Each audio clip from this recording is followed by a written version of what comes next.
Hello, this is Rage Quitter and welcome to episode 6 in the series on heavy shield skills. In this episode, we'll be talking about some of the concepts of reload recognition in Advanced Warfare while using the heavy shield. The judgment to know when to defend and when to attack with the heavy shield comes only with experience. Opponent psychology and weapon choice play a crucial role in deciding when it's safe to transition out of the standard crouching defensive stance with the heavy shield to strike the opponent with a venomous spike drone or an insta-kill counterattack. In this video, we will analyze and discuss important concepts in predicting and recognizing the reload animations of enemies in Call of Duty Advanced Warfare. So let's start out with step 1. In step 1, we need to identify the enemy weapon. This is based upon the firing sound, direct visualization, or even memory of the custom player outfit and their preferred weapon choice. So now that the weapon has been identified, we can move on to step 2. In step 2, listen for the shots fired while in defense stance.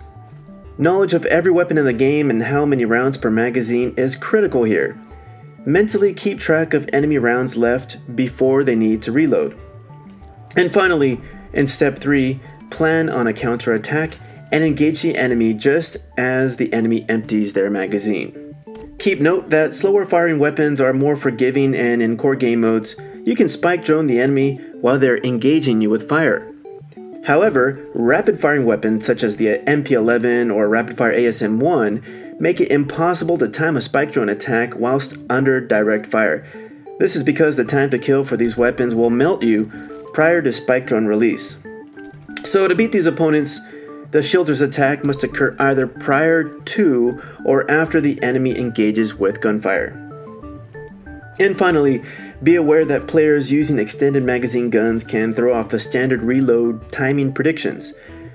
So the timing of the reload happens 30% later than usual, so watching the kill cam in these situations will help identify the players that use these extended magazine weapons.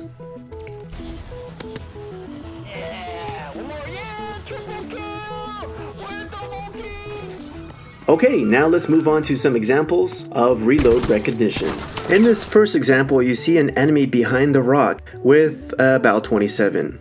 I've identified it based upon the sound, and 90% of the time when you're in a lobby with someone camping in a corner, it's probably going to be a BAL-27. Well, I recognize the fact that he's probably going to be out of ammo soon, and it's typical for a lot of players. When they're out of ammo, they go to their tactical equipment. He tries to throw an explosive at me. At this moment, this is the moment that I switch to my overkill weapon and fire, but he retreats and takes cover. I know that during this moment that he's behind cover, he's probably reloading his weapon, and I only have 1 to 2 seconds to switch back to my defensive stance because he's probably going to attack again. Now that I'm in defensive stance, I'm already prepared for his attack. And once again, I'm timing the bullets fired. That way I know when he's done, I can switch back to my overkill weapon and counterattack. This case is a good example of recognition of the weapon, knowing the timing of the weapon and how many rounds per magazine, and achieving a great balance between defense and offense while using the heavy shield. In this second example, you'll see an enemy in the corner of the map using an ARX. I've identified the weapon based upon the triple burst sound, and this is pre-patch ARX, so I know he doesn't have much ammunition. When he's just about to reload, I can swap to my XMG. Now I know the ARX reloads faster than the BAL-27, so I only literally have a second to fire at him before I have to take cover again and move back into the defensive stance with the heavy shield. But once again, he runs out of ammunition, tries to throw a grenade, and I can swap back to my secondary overkill weapon to take him out. This is another example of switching between offensive and defensive stances with the heavy shield.